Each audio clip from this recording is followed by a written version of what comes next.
Right now, fire crews in Idaho are battling the largest active fire in the U.S. Thanks for watching KBOI2 News First at 4. I'm Natalie Hurst. And I'm Brent Hunsaker. The massive soda fire is now estimated at 218,000 acres. Now let's talk about some of the nuts and bolts of what's been going on with this. Most of the roads remain open in the area. That includes the all-important Highway 95. However, there are some other closures. Silver City has been closed off to all but local traffic. Most roads are open, and as we said, the rangeland that's being consumed right now, ranchers just trying to assess the damage and also see the losses to their herds. That's right. And as you can tell, we're standing by for that live news conference. In any moment now, they're going to be standing at the podium and updating us. In the meantime, we want to go straight to Morgan Wagner, who has the latest on that issue with the soda fire affecting more than just the people who call this normally quiet community home. In fact, the area has been forced to shut down additional roads.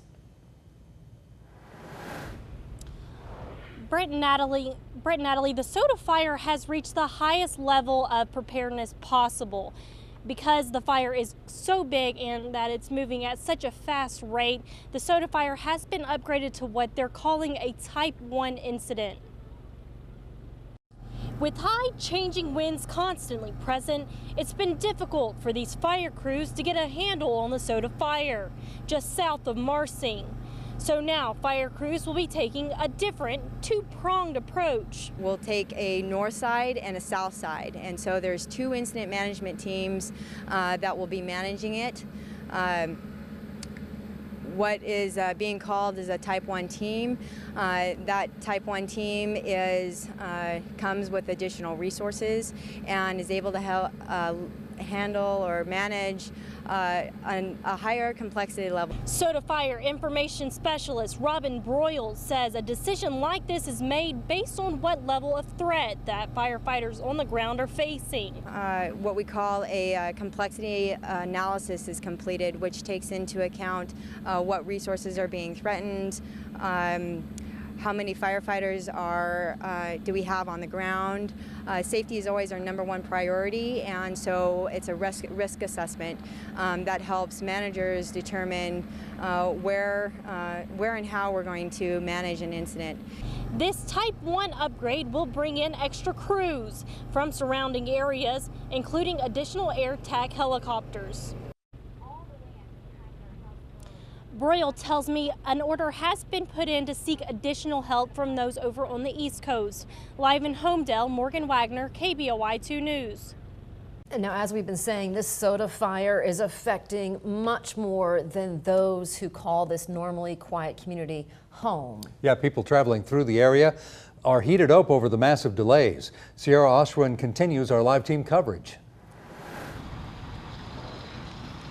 I'm standing on the corner of Highway 55 and 95, which is open now, but it's been closed on and off for the last 2 days. This gem stop sits in the heart of all the traffic.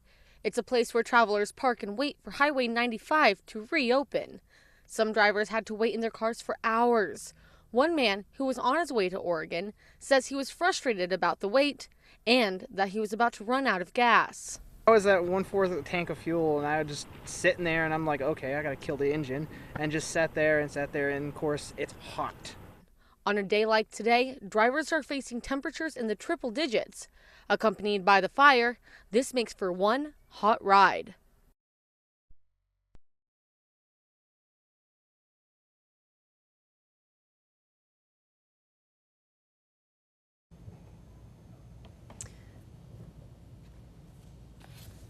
Obviously, we're having some communication problems with Sierra, but we want to take a look now at some of the photographs that our viewers have been sending in of the soda fire. They're capturing some stunning photos. This is from Mike Nitzel. He sent us this one of the sun just peeping through the plumes of smoke, which has degraded the air quality in our area. Thank you, Mike. And this photo by John Pline captures the orange glow the fire has been causing at nighttime. You can check out more photos on KBOI2.com. Be sure to send us your photos at news@KBOI2.com.